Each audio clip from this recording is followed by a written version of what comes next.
Olá e bem-vindos ao curso de Redes de Computadores 1. Meu nome é Célio, esse é o capítulo 3, seção 3.5. Estamos falando sobre o TCP, transferência confiável de dados. O TCP, ele então cria um serviço confiável, RDT, Reliable Data Transfer, transferência de dados confiável, em cima do serviço não confiável que é o IP. Ele permite, então, o envio de segmentos em paralelo, a gente já falou isso na parte 1, né? ACKs cumulativos, usa ACKs cumulativos, então um ACK reconhece não apenas um segmento, mas todos os que vieram anteriormente. Ele usa apenas um temporizador, de forma semelhante ao Go-Back-N, e aqui o ACK cumulativo também é de forma semelhante ao Go-Back-N, né? As retransmissões são disparadas por eventos de timeout ou ACKs duplicados, e a gente vai ver que quando uma retransmissão ocorre, diferente do Go-Back-N, o TCP vai retransmitir apenas um segmento.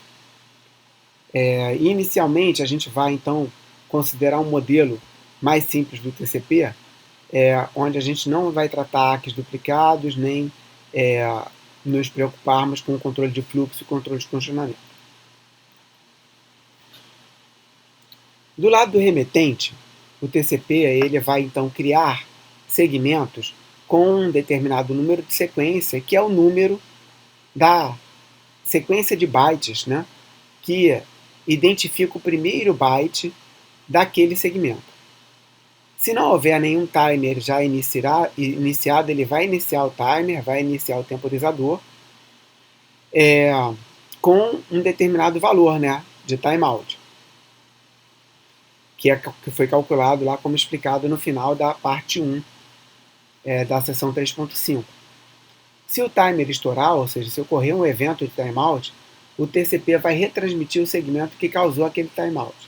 Então, o segmento mais antigo, que ainda não tem o ACK. E vai reiniciar o temporizador. Se o ACK for recebido, o TCP então vai reconhecer não apenas aquele segmento que o ACK aponta, mas todos os anteriores. E se ainda houver segmentos pendentes em trânsito, ele vai reiniciar o temporizador. Observe que cada vez que o TCP, o transmissor do TCP recebe um ACK, ele ajusta o valor do intervalo de expiração. Então, quando ele reinicia o timer, ele reinicia já com o valor ajustado. Tá? Isso é bem interessante porque dessa forma o TCP se ajusta tanto a conexões de longa distância como conexões de uma rede local, que tem um tempo de ida e volta mais curto. Bom, aqui é um pseudocódigo bem simplificado do remetente TCP. Tá? Ele tem algumas variáveis, próximo número de sequência e base. Inicia os dois com o número de sequência inicial da conexão. E aqui já vale uma observação que o número de sequência inicial da conexão não é 0 nem 1, ele é um número selecionado de forma aleatória durante o estabelecimento de conexão TCP, que a gente vai ver já na parte 3 dessa seção 3.5. Então ele entra num loop orientado a eventos. Se ele recebe um dado da aplicação, ele vai criar um segmento com o próximo número de sequência, vai incrementar o próximo número de sequência do tamanho dos dados. Então, se o tamanho dos dados for 100 bytes, o próximo número de sequência vai ser o valor atual mais 100 bytes. Vai enviar, se não tiver um timer ainda em andamento, ele vai iniciar o timer e vai enviar o segmento para o IP. Se ocorrer um timeout, ele vai retransmitir o segmento que tem o menor número de sequência que ainda não foi reconhecido e vai reiniciar o timer. Se ele receber um ACK e esse ACK tiver valor superior, né, o valor dele é Y, se o valor do ACK for superior à base, ou seja, eu estou reconhecendo algo que está de fato em trânsito. Então eu vou atualizar a base para aquele valor e vou reiniciar o timer se o valor da base for diferente do valor do próximo número de sequência. Tá? Ou seja, se ainda houver segmentos em trânsito. Aqui um exemplo gráfico de algumas situações interessantes no caso do TCP. Bom, eu vi aqui um segmento que tem 8 bytes de dados e número de sequência que aponta para o primeiro byte, né, daquele segmento 92. Quando o host B recebe aquele segmento, ele já dá um ACK 100, ou seja, ele reconheceu todos os bytes até o número de sequência 99 e espera receber como byte, como identificador do próximo segmento, o segmento com o número de sequência 100. Se esse ACK for perdido, eventualmente o timer vai estourar, o transmissor repete o mesmo segmento e o ACK é respondido novamente. Ok. Agora um caso diferente. Se o timer estourar prematuramente, o que pode acontecer? Aqui o transmissor já está enviando dois segmentos em sequência, lembra que ele pode usar da transmissão paralela, né, do paralelismo. Então transmitiu dois segmentos, segmento 92 e depois o segmento 100. O receptor recebeu tanto o 92 quanto o 100 está dando ACK 100 e ACK 120, enviando de volta de B para A, falando agora eu espero receber o segmento 120. Né? Agora, se esses ACKs demoram a chegar no transmissor e o timer estoura prematuramente, o transmissor vai retransmitir apenas o segmento que causou o ACK, que é o 92. Bom, nesse meio tempo, ele recebe o ACK do 100 e o ACK do 120.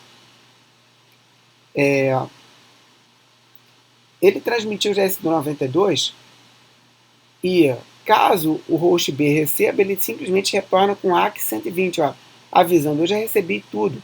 Já recebi o 92 até mais 8 até o ACK 100 e já recebi também o próximo segmento. Então agora eu espero receber um segmento com o número de sequência 120. E a partir daqui, a máquina A pode mandar para o host B um novo segmento com o número de sequência 120. Terceiro caso, mostrando a utilidade, né, a vantagem do ACK cumulativo. Então aqui a gente tem um ACK que foi perdido, de B para A, que indicava o 100, e o próximo ACK indica o 120, ele reconhece que tanto este segmento com o número de sequência 100 quanto o anterior com 92 foram recebidos corretamente. Se um dos dois não tivesse recebido corretamente, ele não iria indicar ACK 120. Então a grande vantagem do ACK cumulativo é essa, que apenas um ACK sendo recebido, ele reconhece todos os segmentos anteriores. E você pode ter ACKs perdidos, que isso não afeta grandemente o desempenho. Na geração de ACKs, o TCP tem uma modalidade chamada ACK retardado. O ACK retardado ele tem a finalidade de explorar essa habilidade do ACK cumulativo. Então, quando o TCP recebe um segmento e está tudo correto com o número de sequência esperado, ele espera mais meio segundo, 500 milissegundos, para chegar um próximo segmento em ordem. Se chegar um próximo segmento nesse período, ele vai enviar um ACK apenas, e esse ACK é chamado de ACK retardado. Se não chegar após 500 milissegundos, aí ele envia o ACK relativo a apenas um segmento.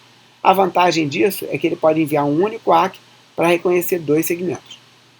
Então aqui, se ele recebe então o segundo segmento com o número de sequência esperado e já tinha um segmento esperando, né, ele vai enviar imediatamente o ACK cumulativo. Então esse ACK cumulativo reconhece dois segmentos. Ok. Se ele por acaso recebe algum segmento com número de sequência fora de ordem, aí ele envia imediatamente o ACK. E se ele recebe um segmento que preenche parcialmente, né, a lacuna dos dados recebidos, ou seja, que ele está acertando a ordem, né, e se eu estava esperando receber um segmento com um determinado número de sequência e recebo, novamente o TCP envia imediatamente o ACK com o número de sequência que ele espera receber, né, incluindo todos os que já foram recebidos, como foi o caso aqui do 120. Né? Então, quando ele recebe o dado 100, ele envia o 120, que reconhece todos os anteriores.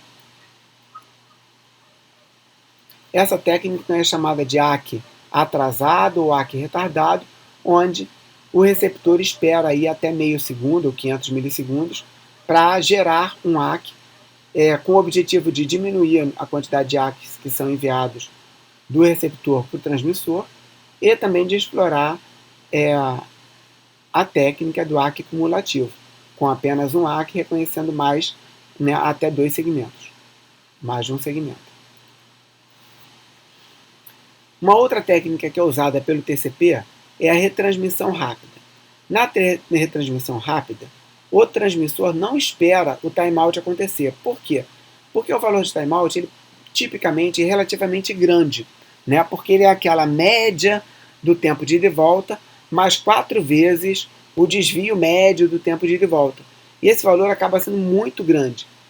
Então, para não ter que esperar muito tempo, o TCP percebe, através dos ACKs cumulativos, que houve uma perda. Então, se o TCP recebe 3 ACKs para os mesmos dados, com o mesmo valor de número de sequência, ele já retransmite o segmento com aquele número de ACK, entendendo que aquele segmento foi perdido. Então, ele retransmite sem ter que esperar, né, antes de esperar que o temporizador estoure. Aqui a gente tem um exemplo dessa funcionalidade. O A está enviando para B vários segmentos com o número de sequências x1, x2, x3, x4, x5. Se o segmento x2 foi perdido, quando o segmento x1 recebe, ele manda ACK relativo ao x1, mas ele tem como número de sequência x2. Todos os outros segmentos, quando chegarem, vão informar o mesmo valor de ACK. Quando eu tiver 3 segmentos recebidos com o mesmo valor de ACK, o transmissor reenvia aquele número de sequência. Aqui tem um errinho, tá, gente? Porque esse segmento aqui, esse ACK daqui e estes outros 3, todos têm no campo de ACK o mesmo valor de ACK, né? Que é o número de sequência x2, tá? Então, na verdade, quando ele recebeu esses 3 primeiros aqui, ele já reenvia o segmento que tem número de sequência x2. Bom, como é que é implementado esse mecanismo de retransmissão rápida?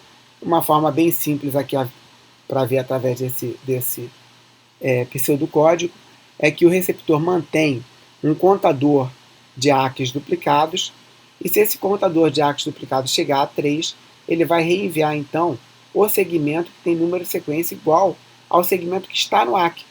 Tá? Se ele recebe então um ACK correto, né, ele atualiza sempre a base para aquele valor. Mas se ele recebe ACKs que estão com valor diferente, né, ele vai incrementando, ou seja, se eu estou com Y é menor que a minha base, aí eu vou incrementando o meu contador até chegar a 3. Quando chegar a 3, então, eu reenvio o segmento que tem o número de sequência indicado pelo ACK. E aí, com isso, o TCP retransmite sem ter que esperar o ACK, o timeout, estourar. Tá? Sem ter que esperar o timer estourar. Ok, com isso a gente viu a transferência confiável de dados e na próxima parte vamos ver controle de fluxo e gestão de conexão TCP.